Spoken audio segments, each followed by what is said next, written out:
If you have ever been in a near-death experience, you may have seen your life flash before your eyes. I've asked several people about this. They said that it was like they went through their whole life in a second. And that's not too far-fetched. Your brain likes to avoid stress, so that it does not have to deal with facing death. So, if your brain was to think you were going to die, it would go to the nearest way to escape: memory. So when it comes close to the end, your brain turns on every memory you've ever had. The brain will also stay alive for about 7 minutes after you die, provided your brain is intact. So, if you have 7 minutes and you can experience your whole life in 1 second, that's 60 lives per minute, 420 lives in 7 minutes. That's a lot of time, a lot of experience with death. So, how much time do you have left?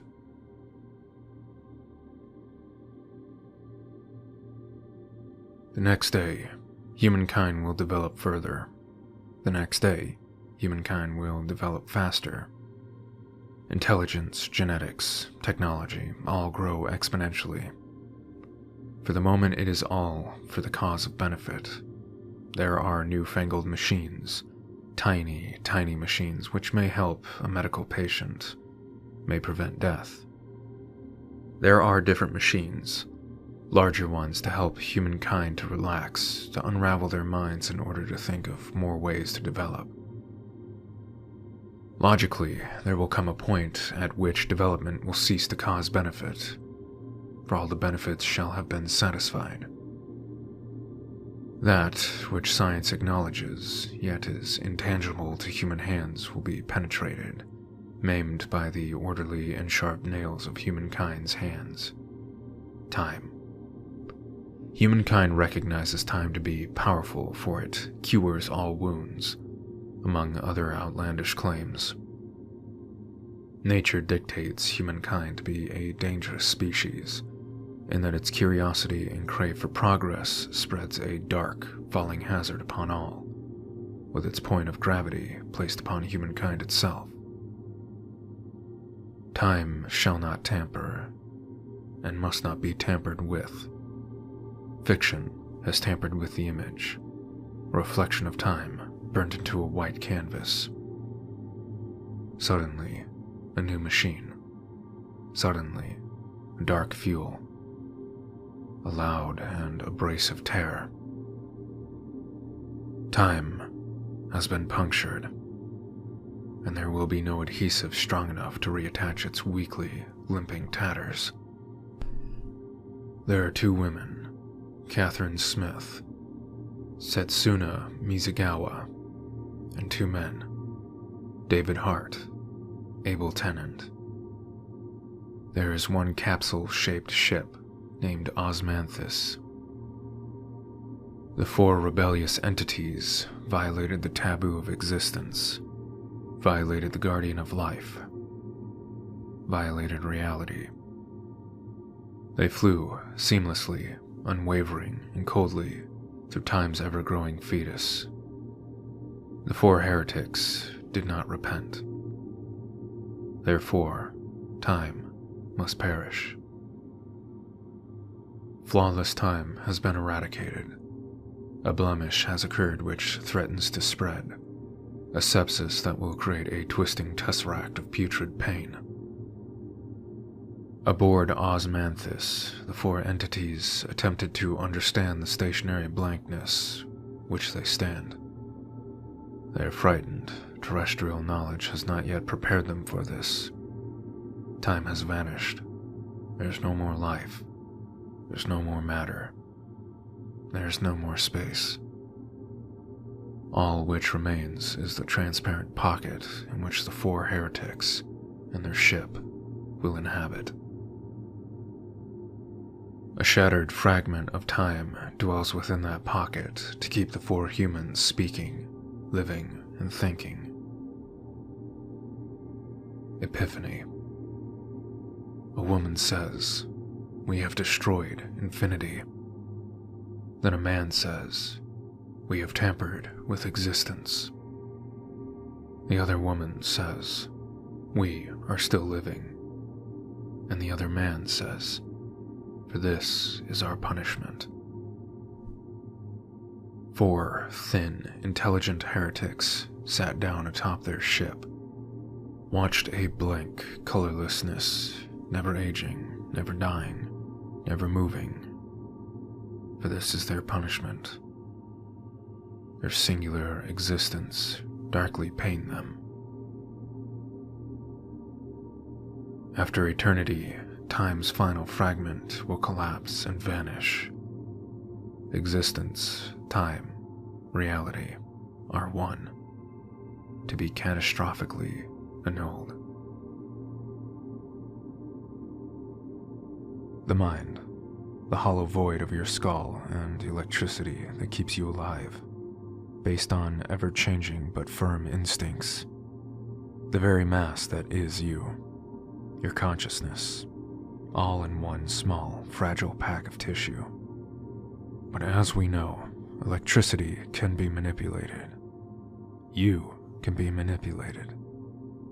Everything you know, say, think, and do is all electricity, like an overgrowing photograph collection. Everything passes through the brain to be confirmed, and then remembered. As an old saying goes, you forget 1,000 things every day. So, if the brain was such a good firewall, why would you still see shapes in the middle of the night, eerie noises haunting you, only to be confirmed as something else? Well, it's simple. Why are humans afraid of snakes, storms, and war? We learned our lesson. We found that these things kill us, and we should stay far away from any sources of these events. So, as for these shapes, we learned our lesson. We found that these things can also kill us, just as the previous threats. What phobia is pulling the threads, telling your brain to be wary of something you are told you are making up?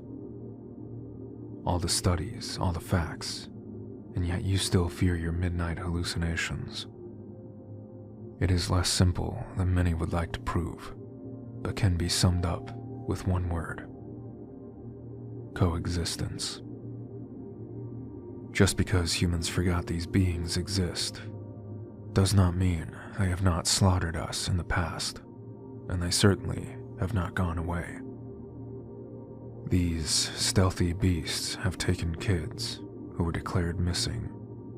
They look like anything they can copy. That is why human shapes and beast-like shapes both appear. You forget 1,000 things every day. Don't forget again.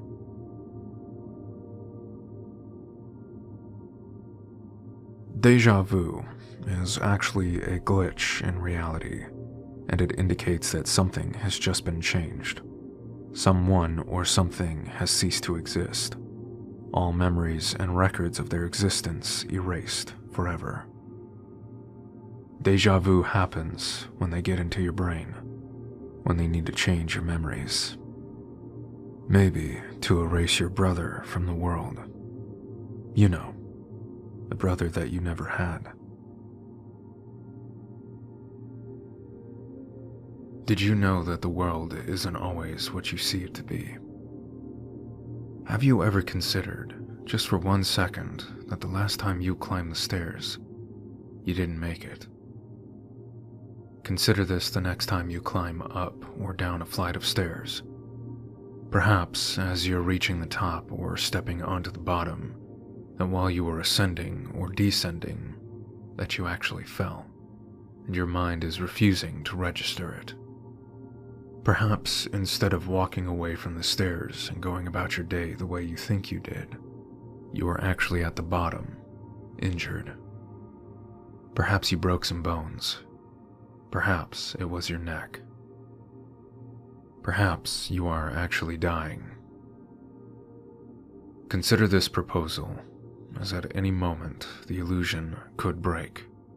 You'll wake up at the bottom of the stairs, bleeding and broken, or awaken in a hospital bed, potentially with brain damage.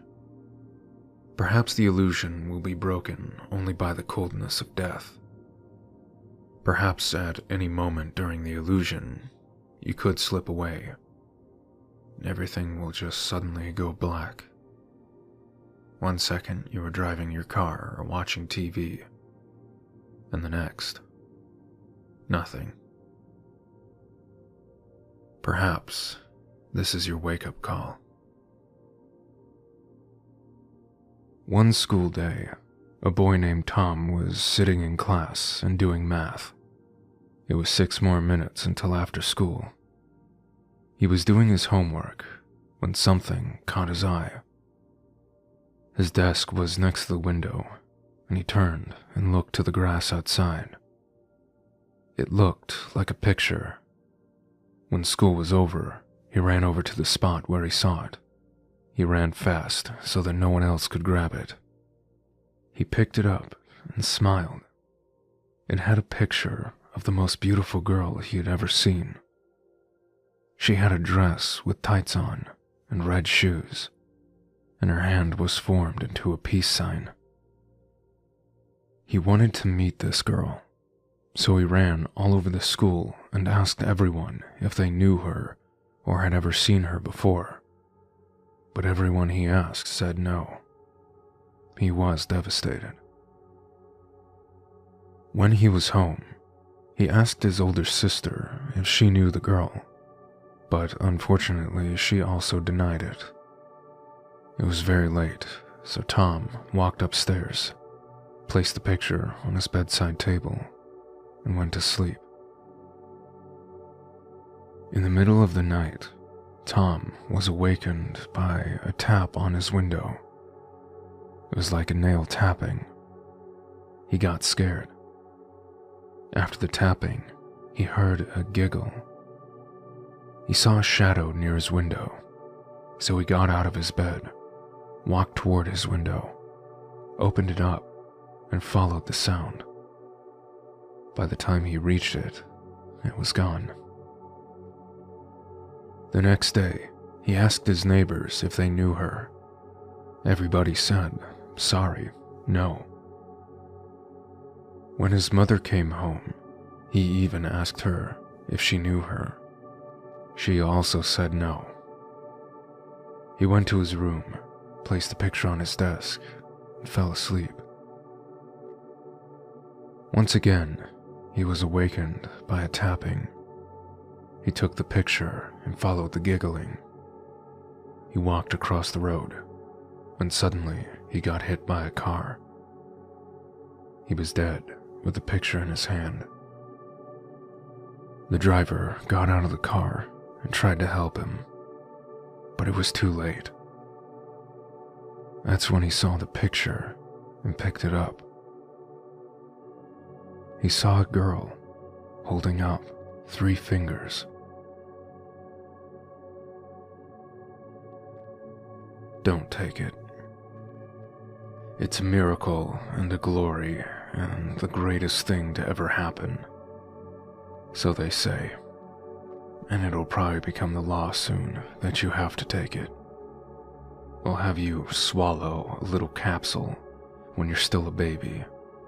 Probably at the same time you're getting your inoculations. The piece of the thing in there weighs only a few grams and will be plucked out of a little pool that will probably be installed in every hospital soon. Those couple grams are more than enough for it to happen. Sure, you'll never get cancer. You'll live until 150. You'll have stronger bones and a more resilient immune system. You'll probably never need glasses or a hearing aid.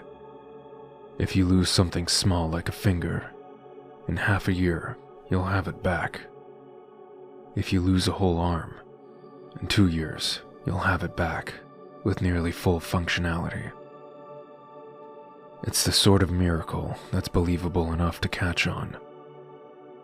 It won't solve all our problems, and it'll even create a few more, like overpopulation, like we'd never saw coming. But it works, and it's cheap, and it's plentiful. And that's all we need. Sure, they can't quite explain how the thing actually manages to rewrite our genetic code after we swallow a few grams, but they promise the answers will come someday, and that there are no ill side effects. It's from a previously unknown variety of starfish, but they won't even tell you that on the news. I think the story right now is that it's something they're growing artificially. These starfish live in the deepest, darkest places in the ocean, and they aren't very big or interesting looking.